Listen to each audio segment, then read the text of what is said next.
राज्यातल्या शेतकऱ्यांना माझं आव्हान आहे की पानन रस्ते, वहिवाटीचे रस्ते एका एका गावामध्ये 30-30, 40-40, 10-10, 12-12, 5-5 रस्ते आहे, एक रस्ता नाही आहे। त्यामुळे आता योजना आली आहे, एका दिवसात काही संपूर्ण पानन रस्ते मोजणे होणार नाही, पण सरकारने भूमिका ठरवली आहे।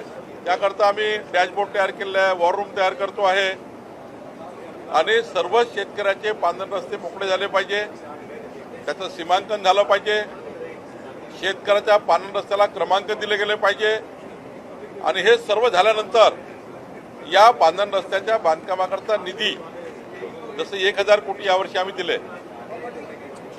आता हा निर्णय फार मोठा आहे, एका दिवशी संपणारा नाही आहे। त्यामुळे या 5 वर्षाच्या कार्यकाळामध्ये बऱ्यापैकी आमचं हे काम पूर्ण होईल।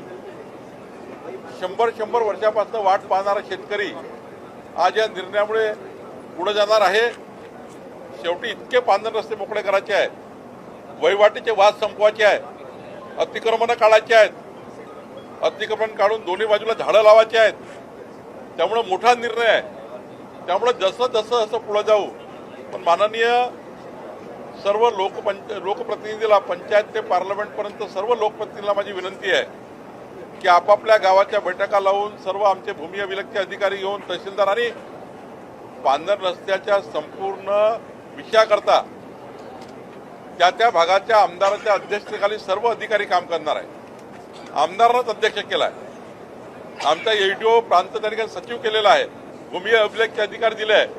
त्यामुळे काम मोठं आहे, थोडा वेळ लागेल, पण सरकारची भूमिका स्पष्ट आहे की मुख्यमंत्री बळीराजा पानन रस्ते योजनेमध्ये शेतकऱ्यांना संपूर्ण रस्ते मोकळे झाले पाहिजे, शेतकऱ्यांची 4 चाकी गाडी शेतात गेली पाहिजे, याकरता आमची भूमिका आहे।